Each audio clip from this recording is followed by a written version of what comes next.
محترم جناب حکیم اجمل خان صاحب، ذمہ دار اساتذہ کرام، ذمہ داران ادارہ، عزیز طلبہ اور معزز سامعین، میرے لیے یقیناً یہ فخر کی بات ہے کہ مجھے آپ حضرات کے درمیان تھوڑی دیر بولنے، بلکہ اس سے پہلے مجھ کو جو عزت بخشی گئی ہے وہ یہ کہ صحیح بخاری اور قرآن مجید کے جو فارغ طلبہ ہیں ان کے لیے درس حدیث اور درس قرآن دے سکوں۔ یہ اللہ رب العالمین کا فضل ہے اور آپ لوگوں کا اخلاص ہے کہ آپ لوگ مجھ کو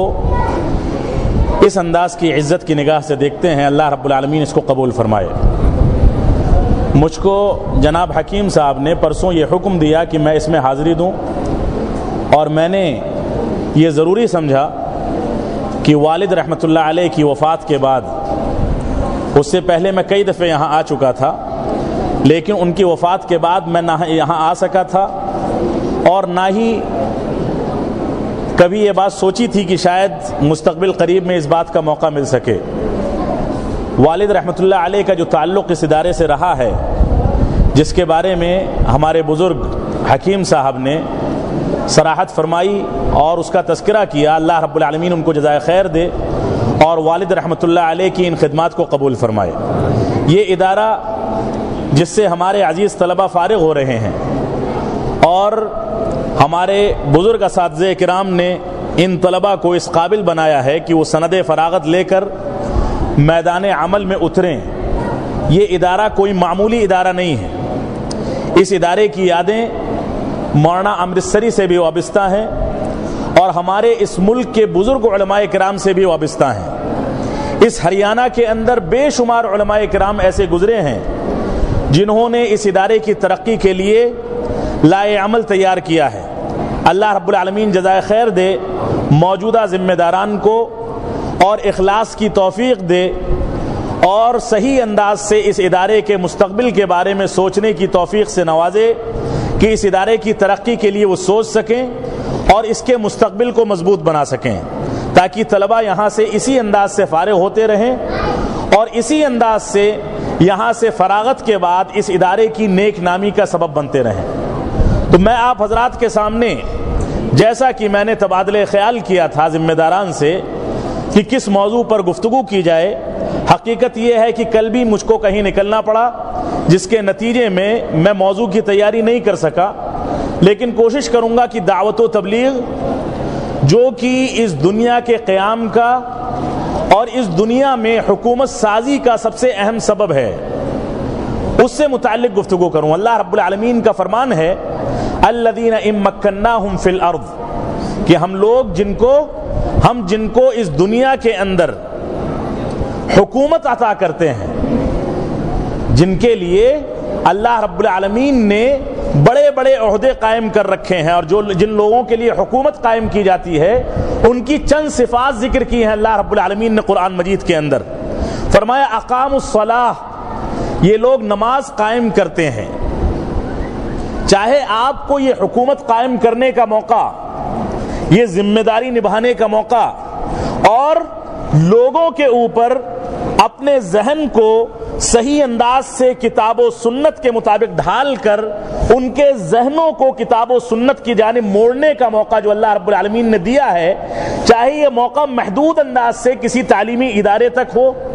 کسی مسجد اور مدرسے تک ہو، کسی آفس تک ہو، کسی جامعہ اور یونیورسٹی تک ہو، یا کسی ملک کی سطح پر ہو یا پوری دنیا کی سطح پر ہو، اللہ رب العالمین نے اس نعمت سے جو نوازا ہے، اس کے نتیجے میں اللہ رب العالمین نے سب سے پہلا مطالبہ کیا ہے۔ بلکہ مطالبہ کیا کیا ہے، اگر حقیقت میں آپ اس عہدے اور منصب کے لیے اس کے لائق ہیں تو ایسی صورت میں آپ کی پہلی صفت یہ ہونی چاہیے کہ آپ نماز قائم کریں، خود بھی نمازوں کی پابندی کریں اور اپنے ماتحتوں کو نماز کے قیام کا حکم دیں، زکوٰۃ کی ادائیگی کریں۔ اسی طرح سے فرمایا کہ جن لوگوں کو حکومت دی جاتی ہے وہ امر بالمعروف اور نہی عن المنکر کا فریضہ انجام دیتے ہیں، وہ لوگوں کو اچھائیوں کا حکم دیتے ہیں، برائیوں سے روکتے ہیں، لوگوں کو بتاتے ہیں کہ ان کا سر اونچا کرنے کے مواقع کیسے فراہم ہوں گے اور لوگوں کے سامنے نگاہیں گرا کر چوری چھپے نکلنے کے موقع کیسے فراہم ہوں گے۔ اگر انسان کار ثواب کرے، اعمال صالحہ کو انجام دے، کتاب و سنت کے مطابق زندگی گزارے، اپنے آپ کی عزت کا خیال کرے، خاندان کی عزت کا خیال کرے، اپنے ماں باپ کی عزت کا خیال کرے اور عزت دار زندگی گزارنا چاہتا ہے، تو ایسی صورت میں اس کو اعمال صالحہ اختیار کرنے پڑیں گے، اور اس عزت دار زندگی کے مقابلے میں، اس کے مد مقابل اور اس کے نتیجے میں اللہ رب العالمین اس کو عزت عطا فرمائے گا، اس کا سر اونچا ہوگا، لوگوں سے آنکھوں میں آنکھیں ملا کر بات کرنے کی صلاحیت پیدا ہوگی۔ تو یہ انسان کی جو دعوت و تبلیغ کی ذمہ داری ہے، اس دعوت و تبلیغ کے لیے اللہ رب العالمین نے انبیاء کرام کی بعثت فرمائی۔ یہ الگ مسئلہ ہے کہ اس دعوت و تبلیغ میں مراحل ہیں کہ کس چیز کی دعوت پہلے دی جائے، پھر کس چیز کی دعوت دی جائے، پھر کس چیز کی دعوت دی جائے، کون سے مراحل اختیار کیے جائیں۔ الاہم فالاہم کے تحت ہر چیز اپنے سے زیادہ اہم جو سب سے زیادہ ہوتی ہے، اس کی ذمہ داری سب سے زیادہ لاگو ہوتی ہے۔ تو رسول اکرم صلی اللہ علیہ وسلم کی بعثت ہو یا دوسرے انبیاء کرام کی بعثت ہو یا صحابہ کرام کا اسوہ حسنہ ہو، صحابہ کرام کا طریقہ زندگی ہو، صحابہ کرام کا طریقہ کار ہو، صحابہ کرام کی زندگی کے اندر ان کی سوچ اور فکر ہو اور جس انداز سے وہ زندگی گزارتے تھے وہ ساری کی ساری چیزیں ہوں، ان ساری کی ساری چیزوں کا تعلق دعوت و تبلیغ سے ہے۔ صحابہ کرام صرف نماز نہیں پڑھتے تھے بلکہ نماز پڑھنے کے لیے دوسروں کو آمادہ کرتے تھے۔ صحابہ کرام صرف زکوٰۃ نہیں دیتے تھے بلکہ زکوٰۃ کی ادائیگی کے لیے دوسروں کو آمادہ کرتے تھے۔ صحابہ کرام صرف اچھی باتوں کا حکم نہیں دیتے تھے بلکہ اچھی باتوں کے لیے دوسروں کو آمادہ کرتے تھے۔ صحابہ کرام صرف برائیوں سے روکتے نہیں تھے بلکہ دوسروں کو برائیوں سے روکنے پر آمادہ کرتے تھے۔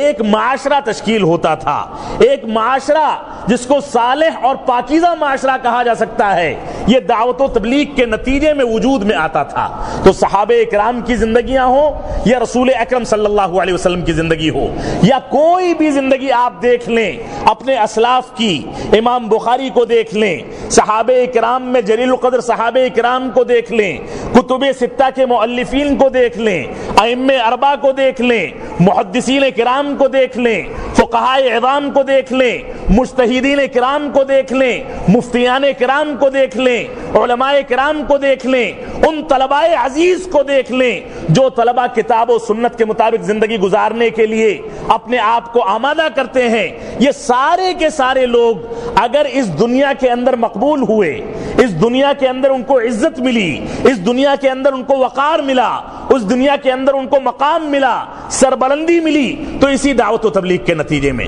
اگر دعوت و تبلیغ کے فریضے کی سچی انجام دہی کسی نے کی ہے تو اس کے نتیجے میں اس کو حکومتیں ملی ہیں۔ اور آپ بنیادی طور سے، اور حکیم صاحب بہت اچھے انداز سے واقف ہیں، انہوں نے اس موضوع پر کتابیں بھی لکھی ہیں کہ ایسے افراد اس دنیا کے اندر، اس ہندوستان کے اندر موجود ہیں جو حکومت الہیہ کا دعویٰ کرتے ہیں، جو یہ دعویٰ کرتے ہیں کہ ہم حکومت قائم کر لینے کے بعد دعوت و تبلیغ کے فریضے کی انجام دہی کریں گے، جبکہ تاریخ اس بات پر گواہ ہے، رسول اکرم صلی اللہ علیہ وسلم کی زندگی اس بات کی دلیل ہے، صحابہ کرام کی زندگیاں اس بات کی دلیل ہیں کہ رسول اکرم صلی اللہ علیہ وسلم نے مکی دور میں جس انداز سے کتاب و سنت کی پیروی کر کے اللہ رب العالمین کے حکم کے نتیجے میں جس انداز سے مشکلات کی زندگی گزاری، چاہے شعب ابی طالب کے اندر 3 سال تک محصور رہ کر کچا چمڑا کھانے پر مجبور ہوئے ہوں، بھوکے پیاسے رہنے پر مجبور ہوئے ہوں، چاہے خانہ کعبہ میں نماز پڑھتے وقت سجدے کی حالت میں آپ کی پیٹھ پر اونٹ کی اوجھڑی ڈالی گئی ہو، چاہے آپ کو طائف کا سفر کرنے پر مجبور کیا گیا ہو، چاہے اسی مشن کی تکمیل کے نتیجے میں، اس ذمہ داری کے احساس کے نتیجے میں بلال حبشی کے پیر میں بیڑیاں ڈال کر اور ان کی گردن میں بیڑیاں ڈال کر مکہ کی گرم چٹانوں پر اور گرم ریتوں پر ان کو گھسیٹا گیا ہو، چاہے جو بھی معاملہ ہو، ساری کی ساری چیزوں کا تعلق تبھی پیدا ہوا، یہ نتائج تبھی نکلے، یہ حالات تبھی بنے جب ان لوگوں کو جس لا الہ الا اللہ کا حکم دیا گیا تھا اس کی پیروی کرتے ہوئے اس کی دعوت و تبلیغ ان لوگوں نے کی. کفار و مشرکین کو دعوت و تبلیغ دے کر اسلام میں داخل ہونے کی دعوت دی. فرمایا کہ اللہ رب العالمین کو تنہا جانو, جتنے کنکر اتنے شنکر کا عقیدہ نہ اختیار کرو, ہر جگہ جا کر کسی کو بھی نہ پوجنے لگو, بلکہ یہ سمجھ لو کہ تمہارا مولائے حقیقی کون ہے. تو یہ دعوت و تبلیغ معمولی ذمہ داری نہیں ہے. اس اسلام کی تنفیذ, اسلام کا احیاء اور اسلام کی بعثت, انبیاء کرام کی بعثت اسی مقصد کی تکمیل کے لیے ہوئی ہے. یہ الگ مسئلہ ہے کہ توحید کی عظمت کی وجہ سے, توحید کی بلندی کی وجہ سے, توحید کے مقام کی وجہ سے, توحید کے تقدس کی وجہ سے اور توحید کی بنیاد کی وجہ سے اللہ رب العالمین نے انبیاء کرام کو اس دعوت و تبلیغ میں توحید کے مشن کے ساتھ خاص کر کے ان کی بعثت کا مقصد بتایا ہے. لیکن یہ ساری کی ساری دعوت و تبلیغ تھی. تو اللہ, میں نے جو آیت کریمہ آپ حضرات کے سامنے تلاوت کی, اس میں اللہ رب العالمین نے فرمایا فلولا نفر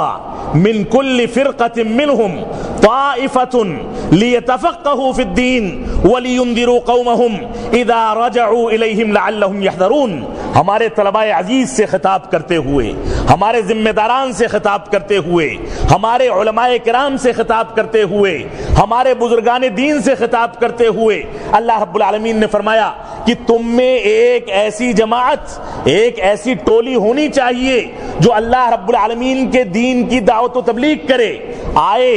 دین کے احکام و مسائل کو سیکھے,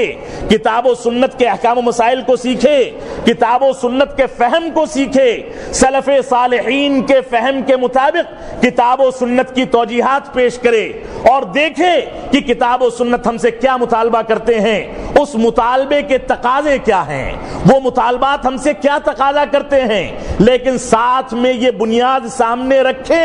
کہ اس دین اسلام کتاب و سنت کی ترویج, کتاب و سنت کی نشر و اشاعت, کتاب و سنت کی پیروی, کتاب و سنت کی اتباع, کتاب و سنت کی اطاعت, یہ ساری کی ساری چیزیں ہمارے اسلاف کی روشنی میں ہونی چاہیے. ایسا نہ ہو کہ ہم بھی تقلید شخصی کے فتنے میں کی رو میں بہ جائیں, ہم بھی یہ کہیں کہ ہمارے امام کا یہ قول ہے لہذا اللہ کے رسول صلی اللہ علیہ وسلم کے فرامین کی یا تو تعویل کی جائے گی یا توجیہ کی جائے گی یا اس کو نظر انداز کر دیا جائے گا. ایسے عقائد کے حاملین ہمارے یہاں سے الحمدللہ نہیں فارغ ہوتے. ہمارے فارغین طلبہ کتاب و سنت کے حامل ہیں. ان کو بتایا جاتا ہے کہ اگر کتاب اللہ سے کسی مسئلے کا حل نکل جائے, سنت رسول اللہ سے نکل جائے, تو وہی ہمارے لیے لاہ عمل ہے, وہی پتھر کی لکیر ہے, اس کے علاوہ کسی بات کو ہم نہیں مانتے. ہم کتاب و سنت کے آگے کسی دوسرے کے قول کو نہیں لیتے.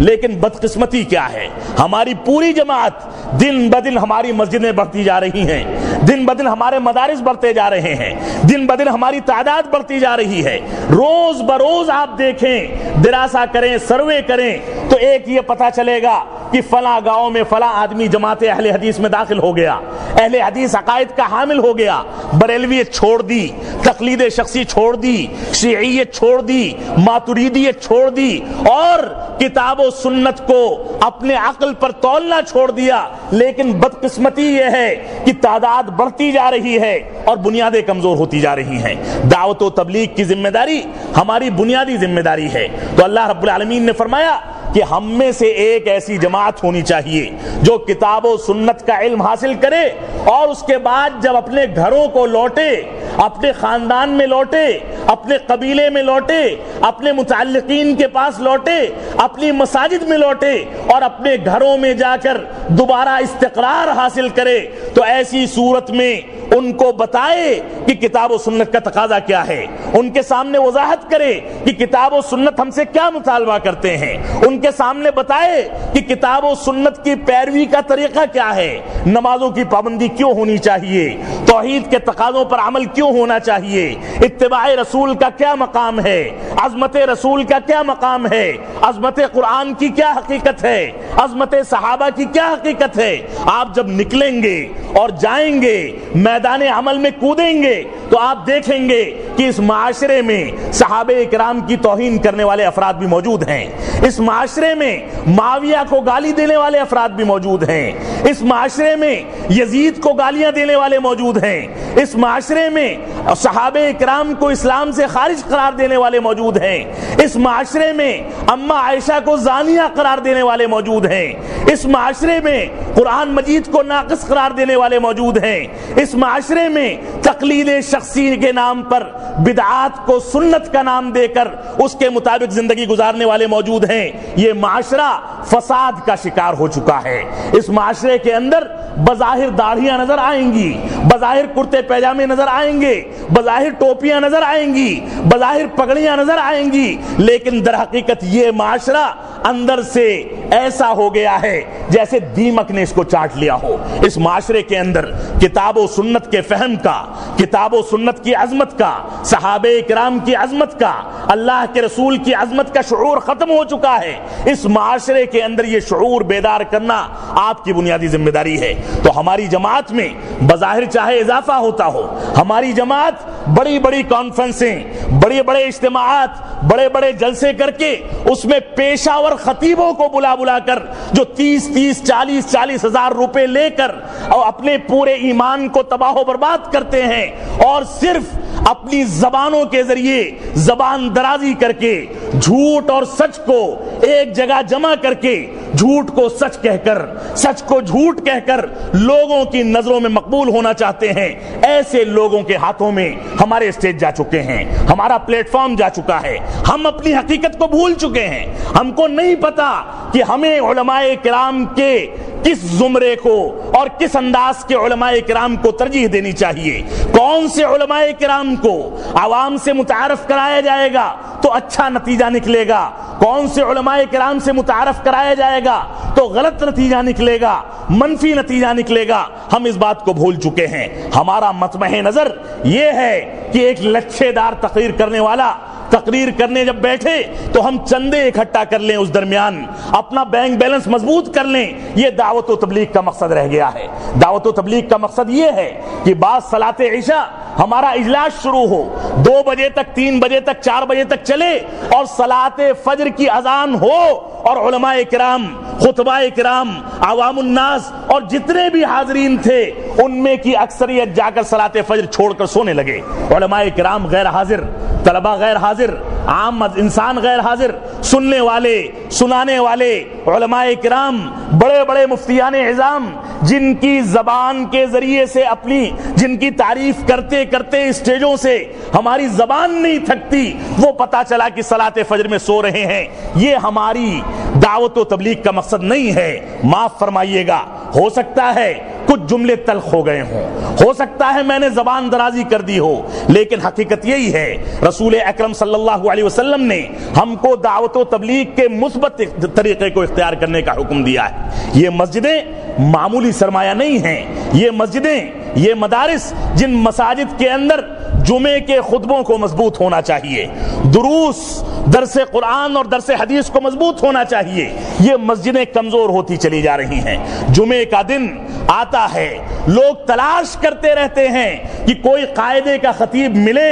احکام و مسائل ذکر کر سکے، نہیں ملتا۔ بالکل دوسری جماعتوں کی طرح سے ایک انسان کھڑا ہوتا ہے، چند عبارتیں پڑھتا ہے، خطبے جمعہ کی ادائیگی ہو جاتی ہے، لوگ بیٹھے سوتے رہتے ہیں، معاملہ ختم ہو جاتا ہے۔ جتنی انرجی، جتنی قوتیں، جتنی صلاحیتیں اور جتنی سرمایہ داری ہم جلسوں پر اور اس انداز کے پروگراموں پر ضائع کر رہے ہیں جس کا کوئی نتیجہ نہیں ہے، اگر وہی انرجی، وہی قوت ہم نے مساجد کی مضبوطی کے لیے، مساجد میں اچھے خطبہ مہیا کرنے کے لیے، مساجد کے اندر مراجع مصادر کی کتابوں کے مہیا کرنے کے لیے، مساجد کو مضبوط بنانے کے لیے، مساجد میں دروس کے اہتمام کے لیے، مساجد سے لوگوں کو جوڑنے کے لیے، مساجد کے آرام و آشائش کے لیے، مساجد کو بہتر انداز سے صاف ستھرا رکھنے کے لیے اگر خرچ کیا ہوتا تو آج یہ صورتحال نہیں ہوتی کہ ہماری بنیادیں کمزور ہوں اور ہمارے افراد بڑھتے چلے جا رہے ہیں، بنیادیں بھی مضبوط ہوتی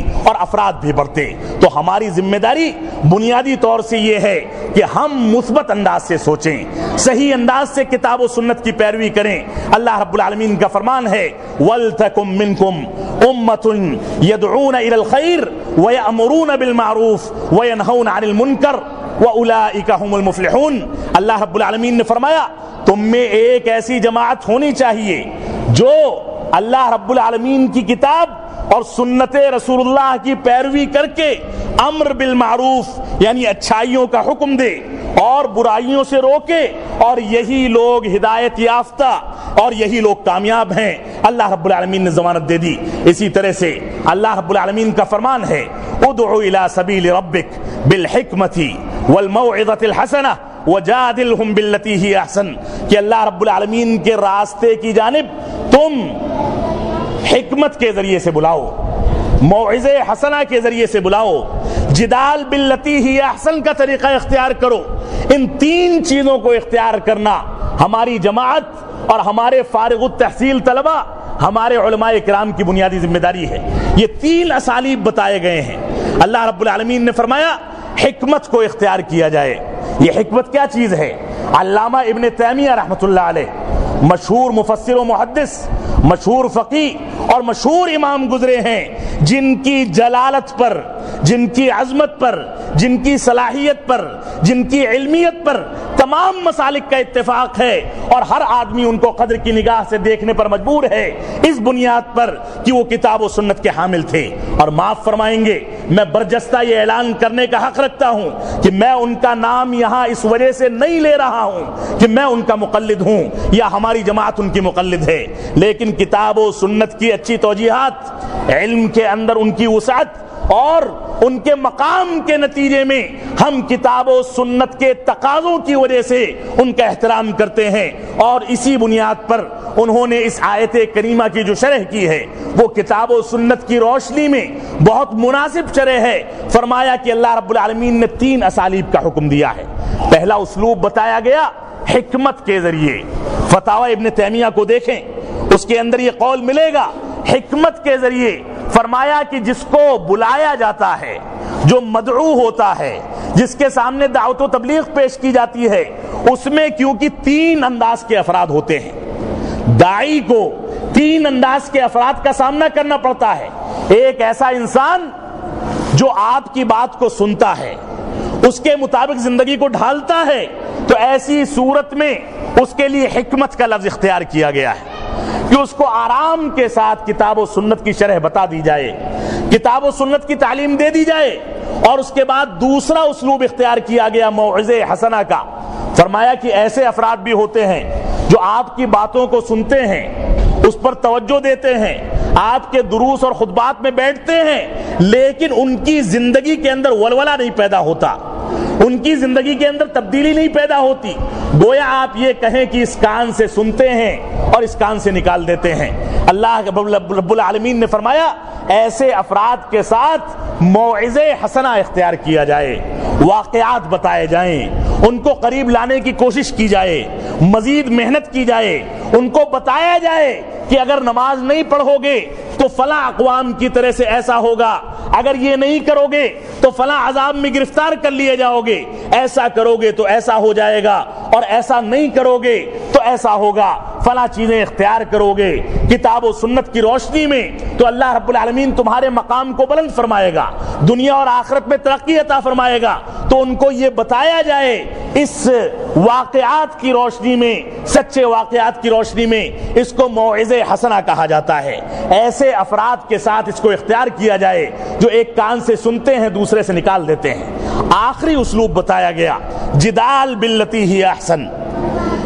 ایسا اسلوب جس کے اندر بحث و مباحثہ اور مناظرہ پایا جاتا ہے۔ ایسے افراد بھی ہوتے ہیں مدعوین میں جن کو دعوت و تبلیغ دی جاتی ہے، ان میں ایسے افراد بھی ہوتے ہیں جو باتوں کو سنتے ہی نہیں، جھڑک کر کے نکل جاتے ہیں۔ اگر آپ ان کے سامنے صحیح بخاری کی روایت ذکر کریں گے تو ایسی صورت میں وہ یہ کہیں گے کہ کہاں آفتیں لاتے ہو، صحیح بخاری اور صحیح مسلم کا نام لیتے ہو، امام صاحب کا قول لاؤ، فلاں فقیہ کا قول لاؤ، فلاں مجتہد کا قول لاؤ، فلاں علامہ کا قول لاؤ تو ہم سنیں گے، ورنہ ہم نہیں سننے والے۔ ایسے افراد جو آپ کی بات پر کان ہی نہیں دھرتے، ایسے لوگوں کے لیے جدال باللتی ہی احسن، یعنی بحث و مباحثہ،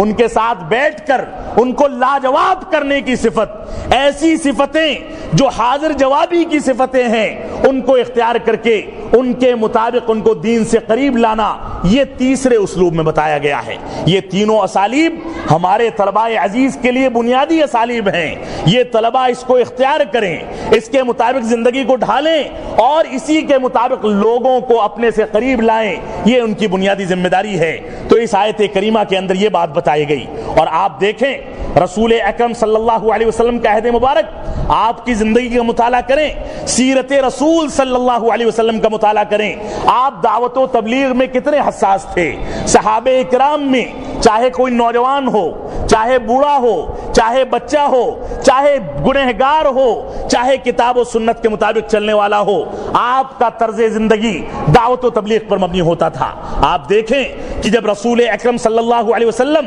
اس بات کا مشاہدہ کرتے تھے کہ انہوں نے دیکھا کہ معاشرے کے اندر برائیاں پھیل رہی ہیں، منبر لگایا جاتا تھا، فرماتے تھے ما بال اقوام،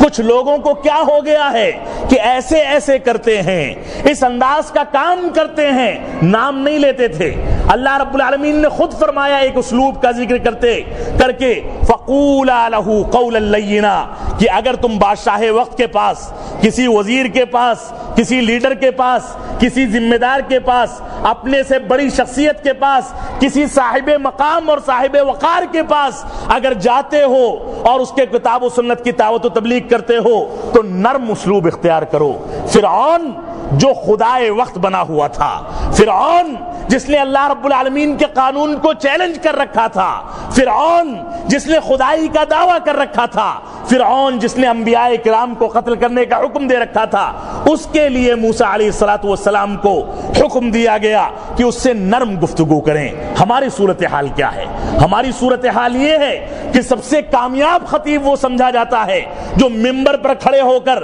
وزیر اعظم، صدر جمہوریہ کو چیلنج کر دے، حکومت وقت کے خلاف آواز بلند کر دے، بغاوت کے عناصر کو امت کے اندر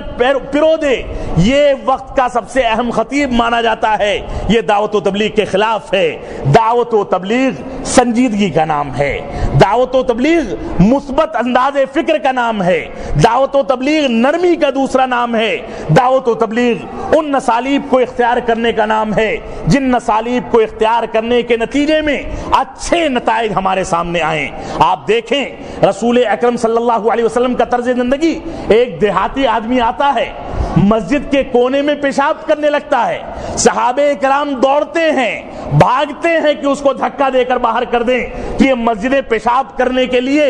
گندگی پھیلانے کے لیے نہیں ہیں۔ اللہ کے رسول صلی اللہ علیہ وسلم نے فرمایا کہ رک جاؤ، ٹھہر جاؤ، اس کو استنجا کر لینے دو۔ آپ نے حدیث کی کتابوں کے اندر یہ واقعہ پڑھا ہے، اللہ کے رسول صلی اللہ علیہ وسلم نے روک دیا، اور اس کے بعد جب اس نے پیشاب سے فراغت کر لی، اس کو قریب بلایا، شفقت کے ساتھ، رحم دلی کے ساتھ، انتہائی نرمی کے ساتھ اس کو اپنے سامنے بیٹھایا، اور اس کے بعد فرمایا کہ میرے بھائی، یہ مسجدیں گندگی پھیلانے کے لیے نہیں ہیں، یہ مسجدیں اللہ رب العالمین کے ذکر کے لیے ہیں، یہ مسجدیں قال اللہ اور قال الرسول کی صداؤں کو بلند کرنے کے لیے ہیں، یہ مسجدیں دعوت و تبلیغ کے لیے ہیں، لہذا آئندہ اس میں گندگی نہ پھیلانا۔ اور ایک صحابی رسول کو حکم دیا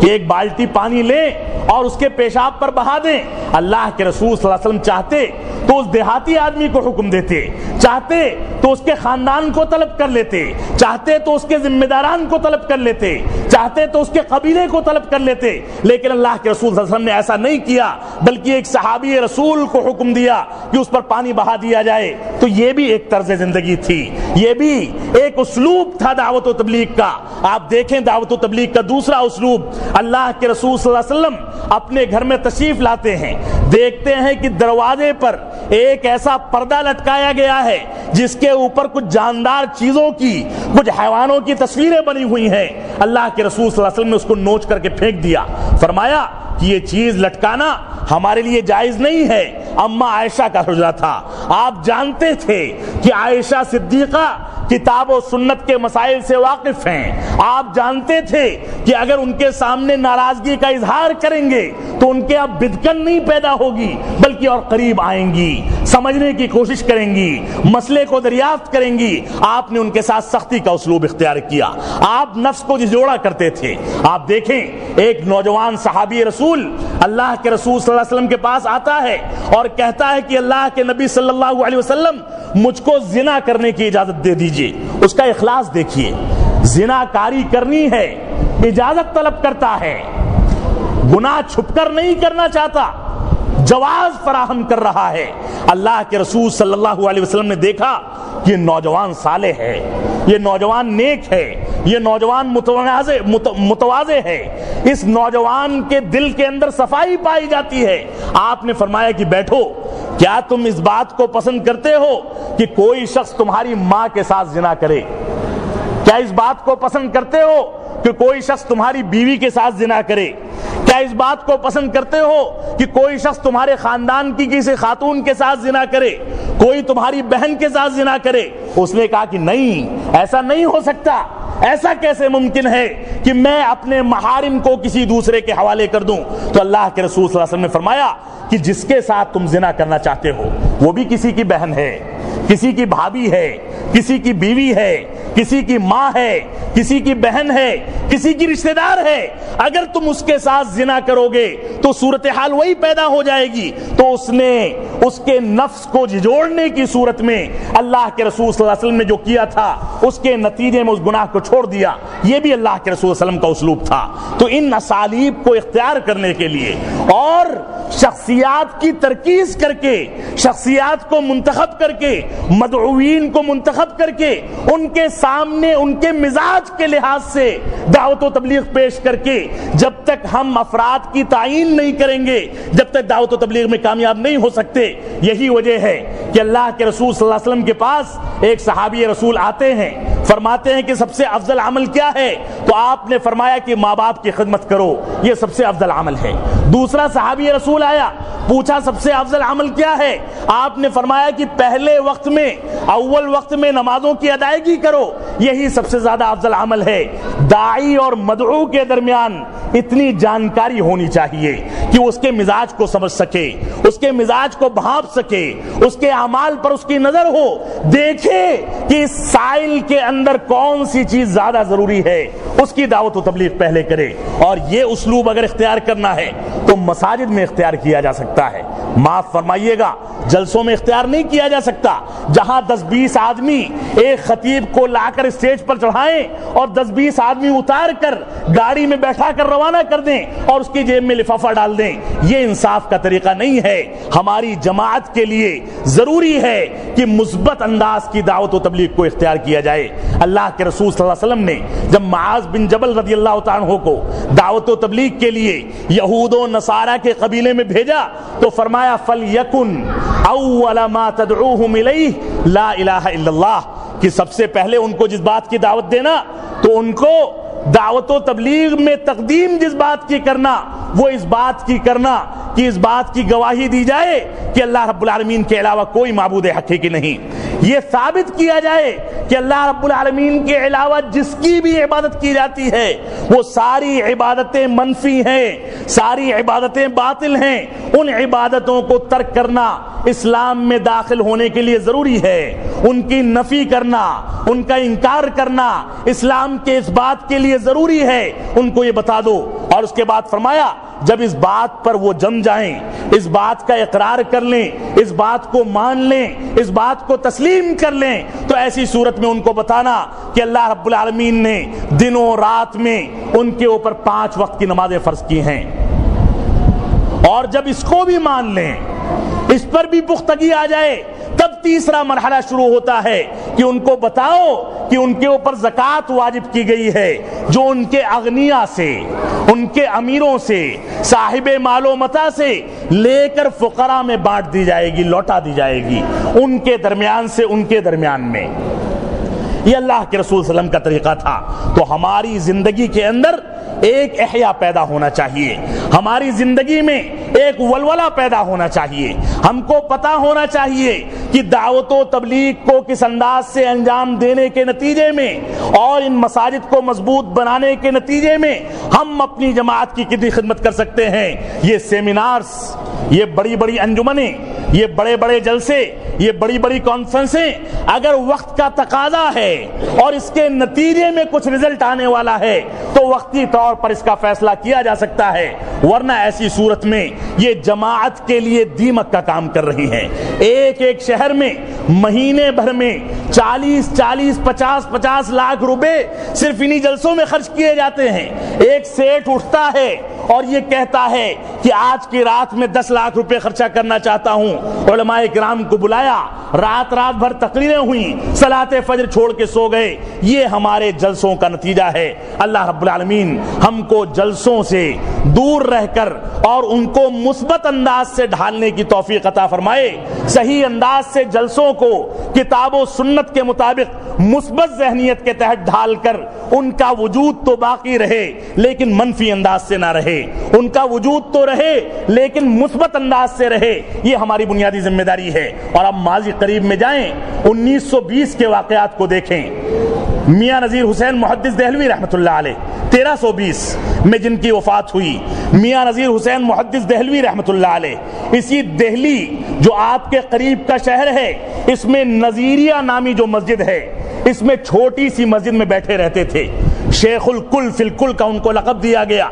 اسی مسجد میں بیٹھے رہے، مسند خلافت کے لیے، مسند فتاوا کے لیے بے شمار مقامات سے بڑے بڑے سرمایہ داروں نے، بڑے بڑے حکام نے ان کے سامنے یہ بات رکھی کہ آپ ہمارے یہاں آ جائیں، مسند فتوا سنبھال لیں، ہم آپ کو آپ کی نجی زندگی میں مطمئن کر دیں گے. انہوں نے فرمایا کہ نہیں، میرے شاگردوں کا کیا ہوگا، میرے ان افراد کا کیا ہوگا، میں جن سے حدیثیں سیکھتا ہوں اور ان کو سکھاتا ہوں. نتیجہ کیا ہوا؟ یہ شخص اسی چھوٹی سی مسجد میں درس حدیث دیتا تھا. ساری دنیا سے لوگ آ کر اس سے حدیث رسول سیکھتے تھے اور بغل میں ایک کرائے کے کمرے میں رہتا تھا. رات بھر پرانی دہلی ریلوے اسٹیشن پر پلی کا کام کر کے یہ سرمایہ اکٹھا کرتا تھا. اس کے ذریعے سے کرایہ ادا کرے، اس کے ذریعے سے بچوں کے خرچ کی ذمہ داری اٹھائے، اور دوسرا کوئی بھی سرمایہ اس کے لیے آمدنی کا ذریعہ نہیں تھا. یہی ایک ذریعہ تھا. لوگوں نے اس کے پاس درس حدیث حاصل کر کر کے مورخین لکھتے ہیں، اور والد محترم رحمت اللہ علیہ بار بار اس بات کا ذکر کیا کرتے تھے کہ اس تنہا ایک شخصیت کے ہاتھ پر 22 لاکھ افراد اسی مسجد کے اندر اہل حدیث ہوئے، جن کے شاگردوں کے شاگرد آج بھی چین کے اندر، سعودی عرب کے اندر، مصر کے اندر، برطانیہ کے اندر، امریکہ کے اندر، اس ہندوستان، پاکستان، بنگلہ دیش کے اندر اور دنیا کے تقریباً تمام خطوں کے اندر موجود ہیں. اس کے شاگردوں نے سعودی عرب میں جا کر سلفی تنظیموں کی بنیاد رکھی. اس کے شاگردوں نے سعودی عرب کے اندر جا کر بڑی بڑی تنظیمیں قائم کی. ایک شاگرد جو اس کے شاگرد کا شاگرد تھا، مولانا احمد اللہ صاحب پرتاپ گڑھی کا شاگرد عبداللہ قرعاوی، اس نے سعودی عرب کے اندر 2200 مدارس قائم کیے اپنے عہد کے اندر، اب سے 100 برس پہلے. تو یہ نتیجہ تھا ہمارے علماء کرام کے اخلاص کا،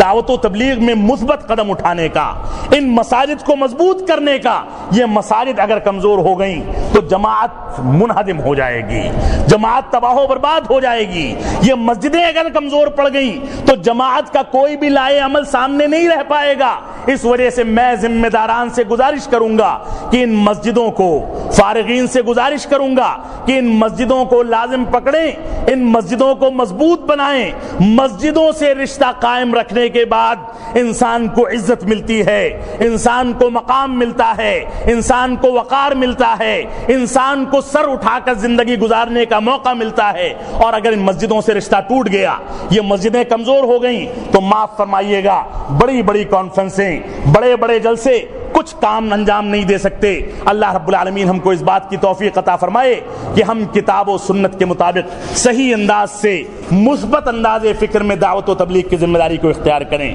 اور اسی کے مطابق دعوت و تبلیغ کو ڈھالیں. ہماری جماعت کو اللہ رب العالمین اخلاص کی توفیق عطا فرمائے. کتاب و سنت کے مطابق زندگی گزارنے کی توفیق عطا فرمائے، اپنے سرمایے کو مثبت انداز سے خرچ کرنے کی توفیق عطا فرمائے، سرمایے کو جماعت کے بہبود کے لیے استعمال کرنے کی توفیق عطا فرمائے، جماعت کی ترقی کے لیے استعمال کرنے کی توفیق عطا فرمائے۔ جب تک ہم جئیں تب تک اسلام پر جئیں، جب ہمارا خاتمہ ہو تو ایمان پر ہو۔ بارک اللہ لنا ولکم فی القرآن المجید ونفعنی وإیاکم بالآیات والذکر الحمید انہ تعالی جواد کریم ملک بر الرؤوف الرحیم۔ والسلام علیکم ورحمۃ اللہ وبرکاتہ۔